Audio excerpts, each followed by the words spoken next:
Assalamualaikum warahmatullahi wabarakatuh.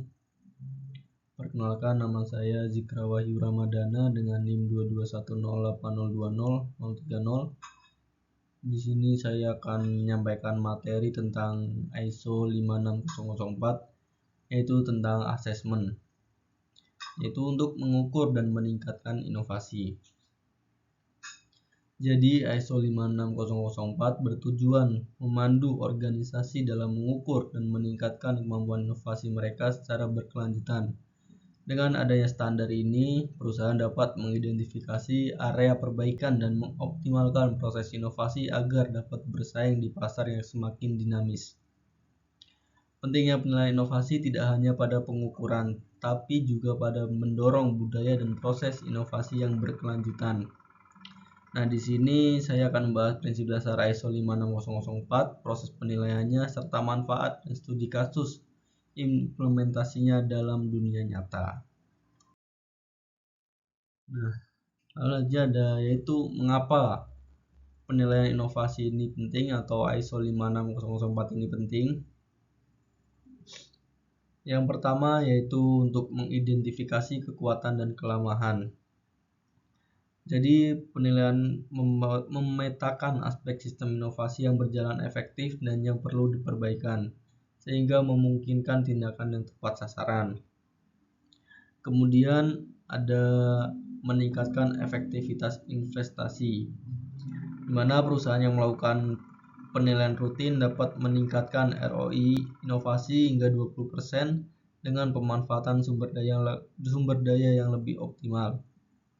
Lalu yang selanjutnya yaitu dasar perbaikan berkelanjutan, di mana hasil penilaian memberi landasan data bagi perbaikan sistem inovasi yang berkelanjutan, meningkatkan peluang sukses inovasi. Nah, di sini terdapat prinsip-prinsip utama dari ISO 56004. Yang pertama yaitu ada relevansi, kemudian reliabilitas, yang ketiga ada validitas, lalu yang keempat ada objektivitas dan transparansi. Di sini ada poin pertama yaitu relevansi, di mana penilaian harus sesuai dengan tujuan dan konteks organisasi agar hasilnya aplikatif dan bermanfaat. Kemudian yang kedua ada reliabilitas, di mana proses penilaian menghasilkan hasil yang konsisten jika dilakukan berulang kali di kondisi yang sama.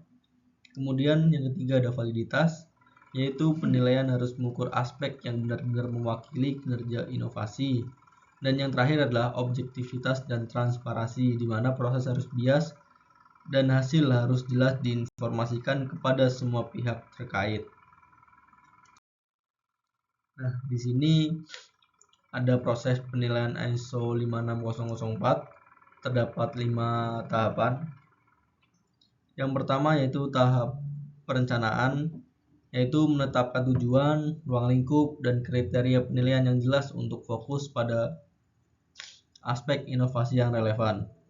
Kemudian yang kedua yaitu pengumpulan data, yaitu dengan cara melakukan survei, wawancara, dan analisis dokumen untuk mendapatkan data yang lengkap dan akurat. Kemudian yang ketiga ada analisis, mengevaluasi data untuk mengidentifikasi kekuatan dan kelemahan sistem inovasi organisasi. Lalu tahap keempat ada pelaporan, menyusun laporan komprehensif yang menggambarkan hasil penilaian dengan rekomendasi perbaikan. Nah, yang terakhir yaitu tindak lanjut, mengembangkan dan melaksanakan rencana tindakan untuk memperbaiki dan memajukan sistem inovasi. Nah, di sini terdapat manfaat implementasi penilaian ISO 56004. Yang pertama yaitu peningkatan kinerja inovasi.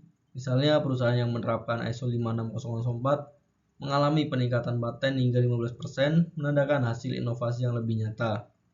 Lalu yang kedua ada pengurangan biaya inovasi. Pengurangan biaya pengembangan produk sekitar 10% berkat efisiensi proses yang didapat lewat penilaian. Lalu yang ketiga ada keterlibatan karyawan dan daya saing. Lebih banyak karyawan terlibat aktif dalam inovasi yang memperkuat budaya inovasi dan meningkatkan posisi kompetitif pasar. Di sini ada contoh studi kasus di perusahaan. Yang pertama yaitu peningkatan kecepatan peluncuran produk. Lalu yang kedua ada kolaborasi antar departemen, dan yang terakhir yaitu kepuasan pelanggan akan naik. Ya, mungkin itu tadi penjelasan materi tentang ISO 56004. Mungkin sekian dari saya. Terima kasih. Assalamualaikum warahmatullahi wabarakatuh.